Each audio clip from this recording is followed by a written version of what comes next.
Bon allez, bonjour à tous, aujourd'hui on est le 15 août, on se retrouve pour la vidéo des moissons de tournesol. Là on est en train de monter l'équipement de tournesol, je vous l'ai déjà montré, donc on a la moissonneuse est là.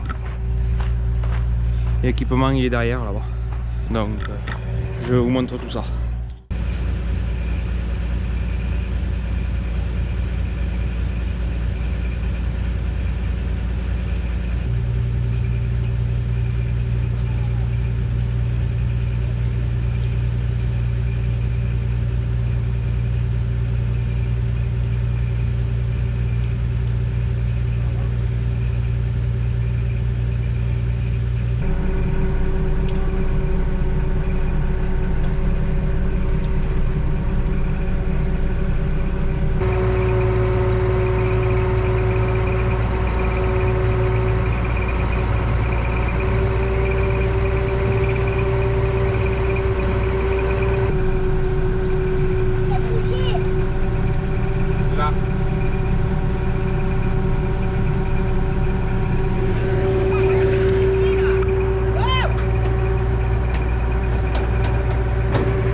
Le poulain, ça me l'a coupé.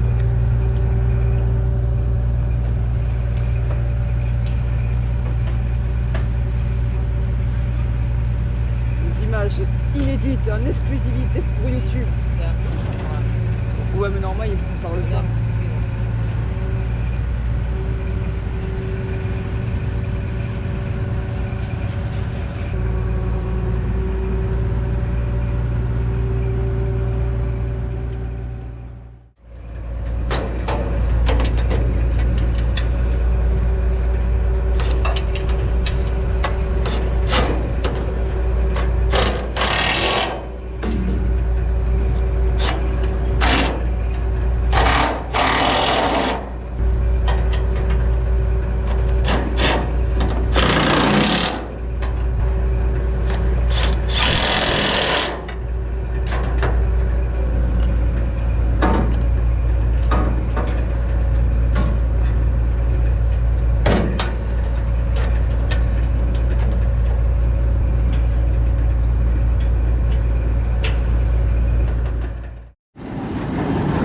Donc là on a mis en route pour voir si la scie touche pas à des sabres là-dessous. De toute façon ça se voit vite, on touche les sabres et si on sent qu'ils tremblent c'est que ça touche, mais là pour l'instant déjà on n'en voit pas trembler et on n'entend pas de bruit suspect non plus. Ouais, aujourd'hui on est le 19 août et aujourd'hui c'est la bonne. J'ai déjà essayé le lendemain quand on a monté les sabres là, l'équipement de tournesol. Il était à 11 d'humidité. Le pluie il a arrivé, comme il n'y a pas fait de pluie et un peu de vent, ça a séché un peu plus. Mais surtout que le premier test je l'ai fait là, il y a un peu plus de verre. Et le deuxième il a commencé à partir de là, donc c'est un peu plus sec. Et bon, en gros ici ça représente à peu près la surface du champ quoi. Il y a un peu de verre et beaucoup plus de cramé. Donc il n'y a que vraiment le fond là, il n'y a même pas 1 hectare. Sur 4 hectares ça ferait beaucoup. Non, il n'y a rien de verre. En fait ce qu'on voit le plus de verre c'est le sauvage qui est passé à travers la mineuse. Voilà, j'avais commencé et tout. Là j'avais attaqué un peu milieu au moins comme ça, j'avais à peu près. Parce que le bord c'est toujours soit plus sec soit moins sec. Et j'ai attaqué au milieu au moins comme ça. J'ai un bon échantillon qui représente la parcelle. Alors voilà, allez, j'ai gardé le tracteur là. On est parti.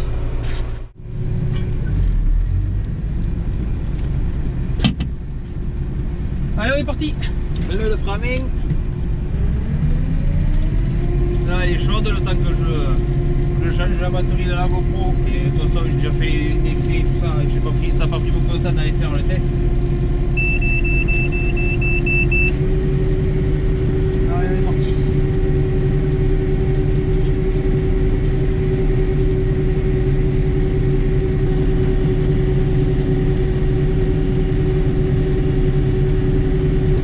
Donc toujours pareil, je mets les rabatteurs qui tournent au moins vite avec ma vitesse d'avancement. En moyen comme ça évite de bourrer un peu trop à la coupe entre les sabres.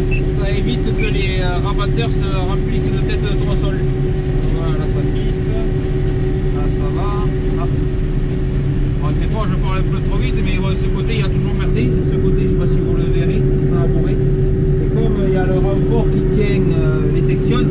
compresseur de plus et les cannes de tournesol ont toujours un peu de mal à se couper là. Ça me l'a toujours fait. Donc c'est pour ça que j'essaye tout le temps de jamais y mettre une rangée dans ce sabre là. Et quand on fait le premier tour, c'est pas évident. Donc je m'avance un peu moins vite là, et ça passe. Alors ça a peur de monter trop ça là. Quand j'arriverai là-haut, j'irai voir derrière s'il n'y a pas trop de pertes. Parce que le premier essai que j'ai fait, et derrière on aurait dit qu'il y en avait plus que quand je sème par terre. Enfin, quand je sème, on le revoit parce que c'est pas par terre là, quand même, c'est atterri. On a toujours vers la droite, ça bourre. Et on est reparti. En fait, ce sabre là, cet espace entre ce sabre là, il faudrait le condamner. Et vu l'architecture, comment elle est faite, c'est pas possible. Comme il y a le diviseur qui lui va chercher pour faire revenir, et bien ça tirerait trop sur les pieds et au lieu de bourrer au premier, ça bourrerait au deuxième parce que ça arracherait les pieds. Ah, mais là ça rebourre. C'est ça qui me fait que ça arrête de l'air amateur. Et ça c'est qui fait perdre la majorité du temps quand tu reçois un tournesol. Et encore, avoir l'air amateur bas, ça limite ce phénomène. Et c'est pas évident. Soit il faut choper une énorme tête avec un pied vraiment costaud pour que vraiment ça sorte tout. Mais en général, ça se fait pas. Là, par exemple, il va falloir que je sorte.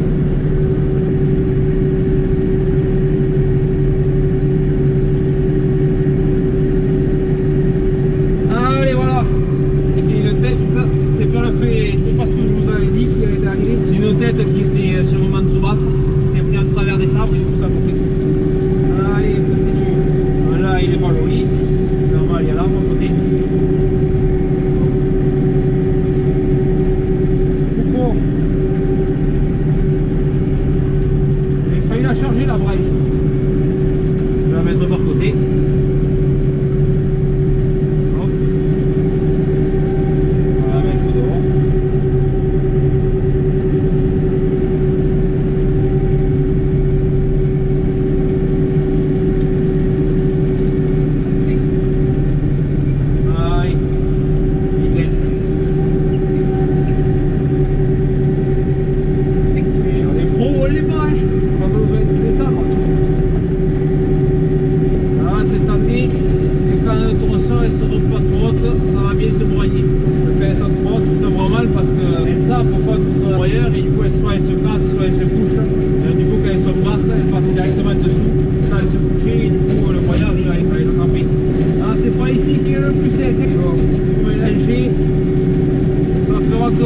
Remonter déjà un peu l'humidité, si ça passe de 8 à 8,5, 9, ce sera pas mal. Et même le PS, du coup, il augmente là. Le PS, c'est le poids spécifique, c'est le poids de l'écoulite au degré. Là, ici, on a eu fait des 40, on a eu été monté jusqu'à 46 de PS chez nous, les bonnes années. Et là, on est à 39. Donc, comme vous le voyez, là, on voit le sol, c'est juste monsieur voit les têtes, donc on sait que le PS, là. De toute façon, ici, là, il n'avait pas fleuri, il séchait déjà. Il n'avait même pas fait le bouton floral. Ouais, ça séché. Quand j'ai vidé, ici, là, c'était catastrophe. En fait, ce qui est chiant avec ces sabres, c'est que vu que ça, c'est des sabres longs, exprès pour quand ça penche, pour pas qu'ils passent par devant. Le problème qu'il y a, c'est qu'il faut toujours marcher tout droit, en fait. Quand tu commences à tourner, tu as le pied qui est là, tu le ramènes vers là, et du coup, tu avances la tête avant que ça arrive sur la section. Donc, il faut se débrouiller. Donc là, je fais le point, tellement qu'il est épais, on dirait un pack, que j'ai fait un morceau là.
Bon alors la vidéo touche à sa fin, donc comme vous pouvez voir, on a même démonté l'équipement de tournesol. Moi je voulais pas filmer, je voulais filmer la mise en place.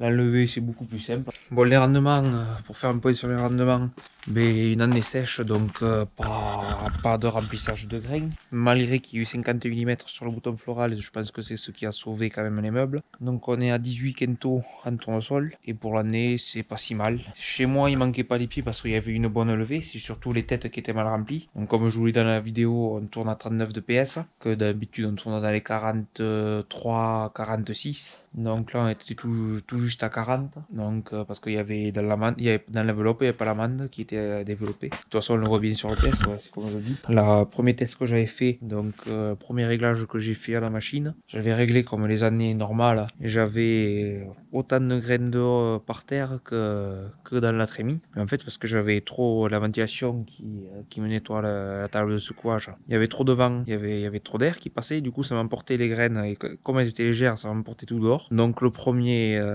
test qui était pas bon, il était humide, il était à 40 et quelques de PS, je trouvais qu'il était bon. Mais au tout ça, je me suis dit, le prochain test, il faudra déjà que je baisse les vents, parce qu'il y avait beaucoup trop de pertes. Donc, du coup, en baissant les vents et tout ça, ça m'a donné 39 de PS. Je me souviens plus de la moyenne à laquelle on a tourné dans les remorques. Mais voilà, les 30, 40 max de PS. Alors d'habitude, on tourne à 46. Donc voilà, donc c'était des PS très faibles. La manne dedans elle était pas dans les endroits, donc voilà, ce qui nous donne un rendement si faible. Comparé à l'année dernière, c'est sûr que le rendement est beaucoup plus faible. L'année dernière, on était presque à 30 quintaux. Cette année, on est à 18, je crois, voilà, par là. Donc, entre temps aussi, il y a le sorgho qui se sont faits, même le déchômage qui a été fait. Et bon, ça, vous le verrez dans de vidéos futures. Sûrement, si tout va bien, le sorgho la semaine prochaine. La semaine d'après, vous aurez le déchômage si j'ai le temps de faire tout. Donc voilà. Moi, j'espère que cette vidéo vous aura plu. N'hésitez pas à vous abonner, à liker, à poser des questions, commentaires si vous en avez. Et moi, je vous dis à la semaine prochaine si j'arrive à monter la suite pour la moisson du sorgho. Voilà, allez, je vous dis à la prochaine.